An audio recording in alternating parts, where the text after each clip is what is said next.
दोस्तों, आज मैं आपको बहुत ही आश्चर्यजनक कहानी सुनाने जा रहा हूँ। कहानी को पूरा सुनना और ध्यान से सुनना। अगर आपको हमारी कहानी अच्छी लगे तो प्लीज वीडियो को लाइक और चैनल को सब्सक्राइब जरूर करना। एक समय की बात है, एक राज्य में एक राजा और उसकी 7 पत्नी थी। उन लोगों को किसी भी चीज की कमी महसूस नहीं थी, बस एक चीज की कमी थी। उन सभी 7 रानियों की कोई भी संतान नहीं थी, इसीलिए उसे बच्चे की कमी महसूस होती रहती थी। लेकिन उनमें से 6 रानियां काफी सुंदर थी और अपनी सुंदरता पर घमंड करती थी। और सबसे छोटी वाली रानी दिखने में काली और सुशील थी और घर के कामों में लगी रहती थी। एक दिन राजा जब शिकार खेलने के लिए जंगल की ओर गए तो जंगल में जाकर उदास होकर एक पेड़ के नीचे बैठ गए।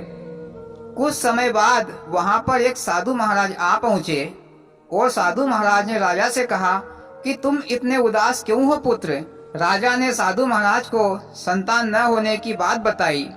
इतना सुनते ही साधु महाराज ने आम के पेड़ पर से एक फल तोड़कर राजा को दे दिया और कहा, अपनी 7 रानियों को आपस में बराबर बांटकर खिला देना। फिर राजा वह फल को लेकर अपने घर आ पहुंचा और 6 रानियों के हाथों में दे दिया। 6 रानियां बड़ी घमंडी थी, आपस में वो फल को काट कर खा गई और छोटी रानी को इस बात का पता भी नहीं चला।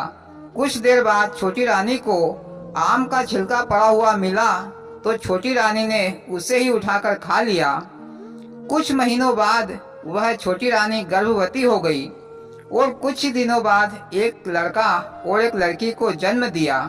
ये देखकर 6 रानियां उस छोटी रानी से जलने लगी और उसके बच्चों को उन 6 रानियों ने छिपा दिया।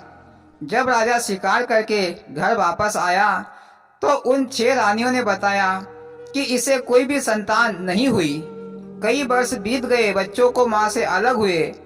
अब वो काफी बड़े भी हो चुके थे और बिल्कुल अपने माँ बाप जैसे दिखते थे। काफी समय बीतता गया। एक दिन बच्चे खेलते हुए अपने माँ बाप के पास आ पहुँचे। वो बिल्कुल अपने माँ बाप के समान ही दिख रहे थे। ये सब उन 6 रानियों ने देखा तो फिर उन 6 रानियों ने राजा और रानी को सारी सच्चाई बता दी। फिर राजा ने उन बच्चों को अपने गले से लगाया और उन्हें अपने पास रख लिया और उन 6 रानियों को घर से बाहर निकाल दिया और राजा रानी बड़ी खुशी से रहने लगे। इस कहानी से हमें यह शिक्षा मिलती है कि हमें दूसरों का बुरा नहीं करना चाहिए। अगर हम दूसरों का बुरा करते हैं तो हमारे खुद के साथ बुरा होता है। वाह मोदी जी, क्या दिलचस्प कहानी सुनाई, सुनकर मजा आया और कुछ सीखने को भी मिला। और भाइयों, आपको कैसी लगी मोदी जी की कहानी? अच्छी लगी हो तो प्लीज वीडियो को लाइक और चैनल को सब्सक्राइब जरूर करें। भोलेनाथ सबके साथ।